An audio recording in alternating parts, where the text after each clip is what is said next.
আমরা এমন একটা সোসাইটিতে থাকি যেখানে কম্পিটিশনকে অনেক বেশি এনকারেজমেন্ট দেওয়া হয়, আর আমাদের এডুকেশন সিস্টেমও আমাদেরকে ছোটবেলা থেকে কম্পিট করাই শেখায়। প্রথমে পরীক্ষার নাম্বারের জন্য প্রতিযোগিতা করে, তারপর চাকরির ক্ষেত্রে, তারপর যদি কম্পিট করার মতো কেউ না থাকে দেন দে কম্পিট উইথ দেয়ার নেইবার্স। তাদের থেকে ভালো গাড়ি, বড় টিভি, বেটার ফার্নিচার, এইসব ছোটখাটো এবং ফালতু জিনিস তাদের কম্পিটিশনের বড় একটা জনরা হয়ে যায়। বাট রিয়েলিটি, কম্পিটিশন আপনাকে সবসময় সব ক্ষেত্রে লসই দিবে। আর বিজনেসেও competition is just like a poison. Peter বলে competition and capitalism is totally opposite.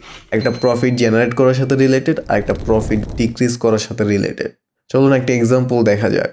US এর এয়ারলাইন কোম্পানি বিলিয়নসে টাকা কামায়, তাও 2012 সালে এই কোম্পানি তাদের প্রত্যেকটা যাত্রীদের থেকে মাত্র 37 সেন্ট প্রফিট করে। এখন এটাকে যদি গুগলের সাথে কম্পেয়ার করা হয়, গুগল ওই বছর $50 বিলিয়ন প্রফিট করে, যেদিকে এয়ারলাইন কোম্পানি $160 বিলিয়ন। বাট গুগলের প্রফিট হয় 21%, যেটা কিনা এয়ারলাইন কোম্পানির 100 গুণেরও বেশি।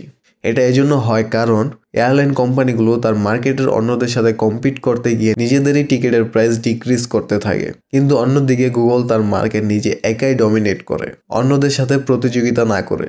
আজকের সময় যদি সব এয়ারলাইন কোম্পানিগুলোর প্রফিট একসাথে যোগ করি, তাও গুগল এদের থেকে কয়েক গুণ বেশি প্রফিট করে।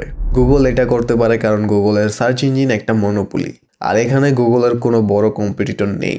ইভেন আমি যদি আপনাকে ইন্টারনেটে কিছু সার্চ করার কথা বলি, আপনি চোখ বন্ধ করে গুগলেই যাবেন, কারণ আপনি জানেন গুগল এই কাজে বেস্ট।